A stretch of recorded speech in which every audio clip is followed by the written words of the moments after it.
Good morning. I'm Detective Greg Wilking of the Salt Lake City Police Department Public Relations. Thank you for being here today. Pursuant to the Mayor's Executive Order signed October 17th, 2017, we'll be making public body-worn camera footage.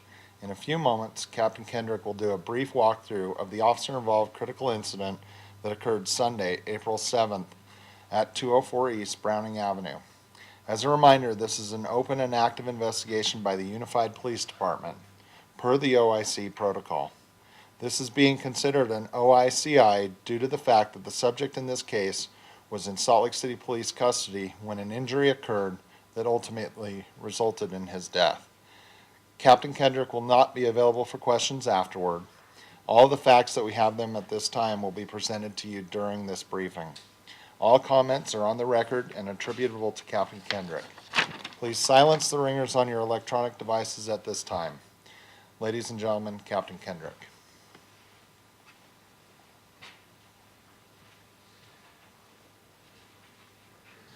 Thank you for being here.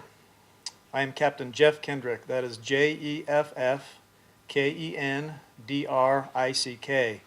I'm the Division Commander for the Liberty Patrol Division for the Salt Lake City Police Department. Liberty Patrol Division is one of two patrol divisions for SLCPD under the Operations Bureau. Within the division, we house patrol officers and the Field Training Officer Program. I'm here to provide an update on the officer-involved critical incident that occurred on Sunday, April 7th. In this incident, officers were dispatched to a domestic violence call. To date this year, we've had 922 reports of domestic violence. I'd like to take a moment to explain how dangerous domestic violence calls can be for both parties involved in the incident, as well as the responding officers. If you or someone you know has experienced domestic violence, we encourage you to reach out to us or victim advocates. Domestic violence calls are highly unpredictable and considered high-hazard calls. We take domestic violence very seriously and never arrive alone. Often, aggressor becomes more aggressive when the police arrive. While we attempt to resolve these disputes peacefully, sometimes the parties involved dictate how the officers respond. These calls are never easy for officers. This incident is Salt Lake City Police Department's second of 3 OICI protocol activations for 2019 and the second fatal. At this time last year, we had 1 OICI. These are the facts as we know them today. At 11:42, dispatch received a call from the victim with a report of her boyfriend putting a blanket over her face, hitting her, and detaining her for a few hours. During the call, he also attempted to take her phone. Here's the dispatch call with redactions of the victim's information. 1, do you have an emergency? Yeah, I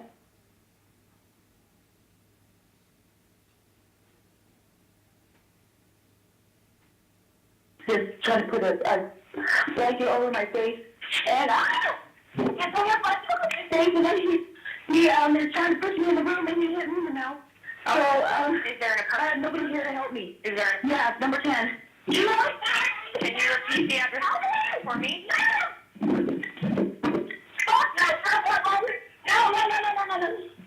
No. Okay, they're already on the second floor right now. Stop.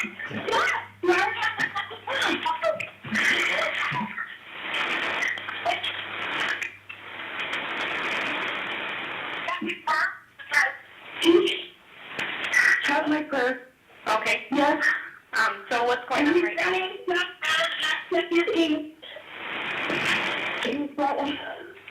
Black, I'm sorry, blue shirt. Sorry, a black what? And, Shirt? and there's a blue shirt. He has 2 ponytail horns in his head. He has 2, sorry, what was that? Ponytail. Okay. 2 ponytail that he made and 2 horns on his head. And he's 6'3". He's very big, and he's trying to keep me in the house. He was trying to push you into the house? Yeah. Okay. He cut off running. They have my purse. Okay, that's And he okay. tried to take my phone from me. Okay. I need you to repeat the address one more time to make sure I have it right. Sure.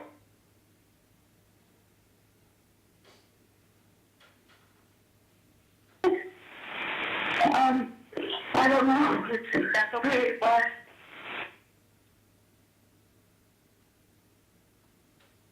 Okay.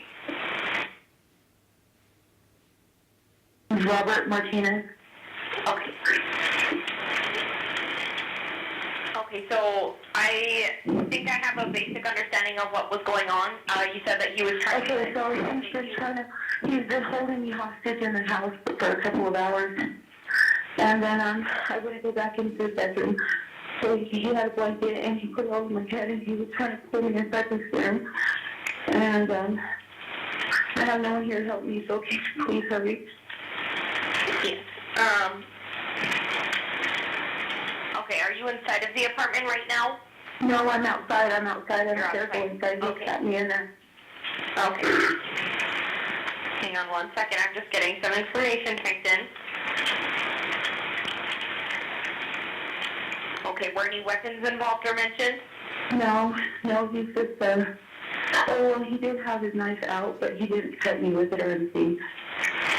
Okay, and where is the knife right now? I don't know. He's not here. He ran to the back of the apartment. He ran himself down on Second East. Okay, and how many people are involved? Was it the two of you, or was there someone else? Yeah, just him and I. Okay, and, Just him and I. That's... okay. Are the police on their way? I'm getting them dispatched right now, okay? Okay. Okay.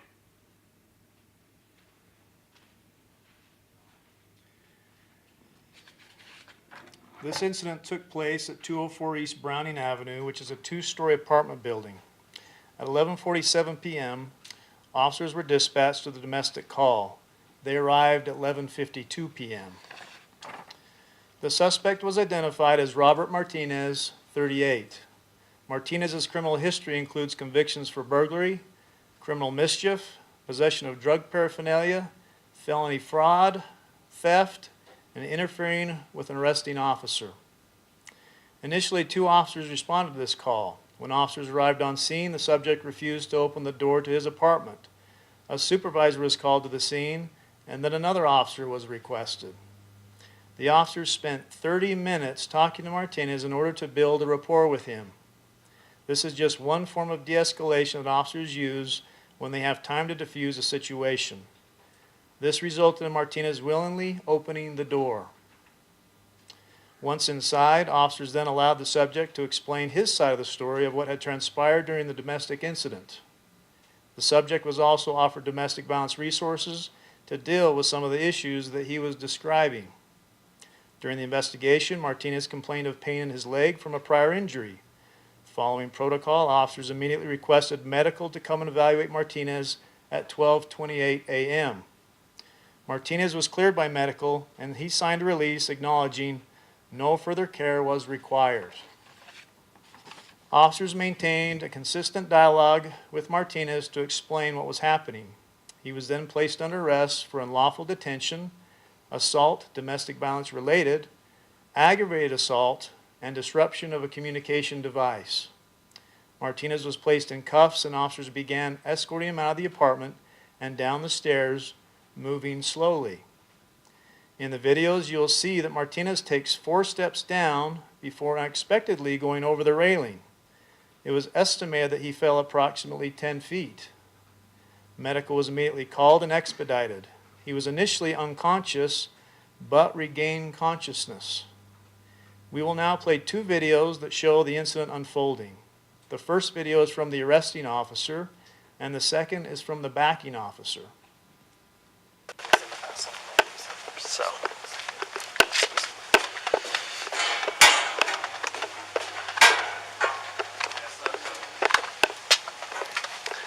I appreciate you telling me all that stuff, man. That's cool. I appreciate it. All right, Robert, go ahead and put your hands behind your back for me, okay? Oh my gosh. What's going on? When you're back in handcuffs, okay? How am I being arrested for, sir?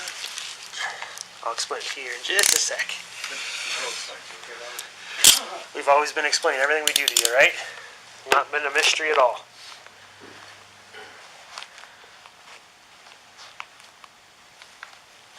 All right, Robert. So right now I'm placing you under arrest for unlawful detention. Okay. For assault. What? Aggravated assault. I didn't do nothing like Okay. that to her. And interruption of a communication device when she tried to call 911. Okay? I didn't do that. All right. We just gotta go by the evidence we have right Come now. on, Lean guys, forward a little bit please. for me so that I can take your watch off. Can Okay? you guys please? Doesn't matter how much you cry or beg, it's not going to change anything, okay? Why? Trying to be adults about it and tell you straight up what's going on. Why? Sir, why? Alrighty. What? We're going to go down the stairs to my car. Are you going to be able to do that okay? No. No? Well, then go slow, alright?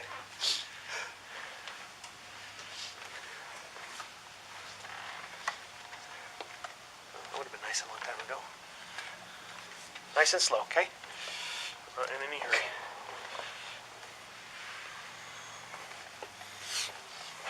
Oh, shit! Jeez!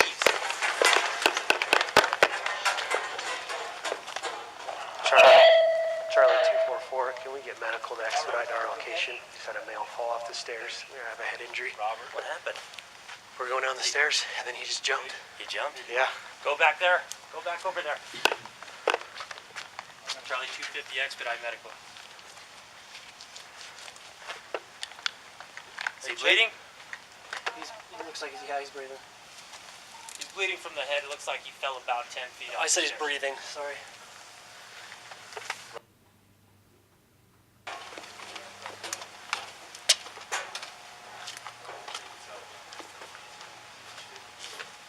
All right, Robert. Go ahead and put your hands behind your back for me. Okay. Oh my gosh. What's going on? Put him back in handcuffs. Okay. What am I being arrested for, sir? I'll explain to you in just a sec. I'll explain to you, okay, Robert? We've always been explaining everything we do to you, right? Not been a mystery at all.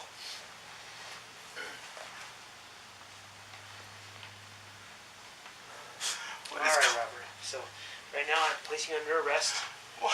for unlawful detention. Okay. For assault, What? aggravated assault, I didn't do nothing like that Okay. to her. and an interruption of a communication device when she tried to call 911. Okay. I didn't do that. Robert, we just gotta go by the evidence we have right Come now. on, Lean guys. forward a little bit please. for me so that I can take your watch off. Can Okay. you guys please just... Doesn't matter how much you cry or beg, it's not going to change anything, okay? Why? Trying to be adults about it and tell you straight up what's going on. Why? Sir, why? Alrighty. What? We're going to go down the stairs to my car. Are you going to be able to do that okay? No? Well, then go slow, alright?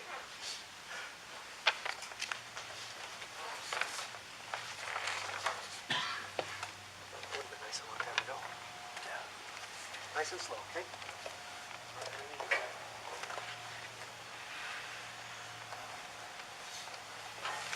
Oh, shit! Jeez!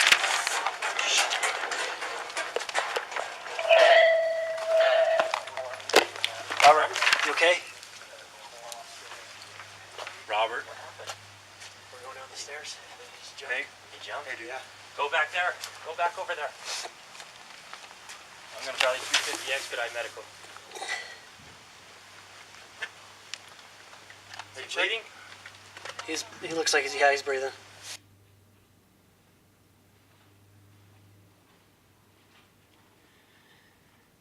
An officer requested an expedited medical, and Martinez was placed in the recovered position and told to remain still in order to prevent any injury to his neck or spine. The officers continued to talk to Martinez, asking him to remain still and explain what was going on. When medical arrived, Martinez was taken out of handcuffs, evaluated and determined to be ambulatory. He was assisted to a gurney and was taken to a local hospital. Once at the hospital, his injuries were evaluated and determined to be more serious than medical first believed. He underwent surgery but eventually passed away Saturday, April 20th, as a result of the added head trauma sustained from the fall. We want to remind you this is an active and open investigation being conducted by the Unified Police Department and the District Attorney's Office. Our own internal affairs will also conduct parallel separate investigation. These are the facts as we know them today. Thank you for coming.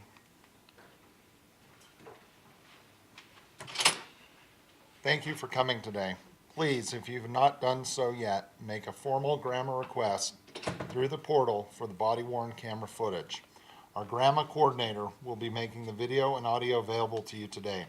All videos along with the 911 recordings will be released.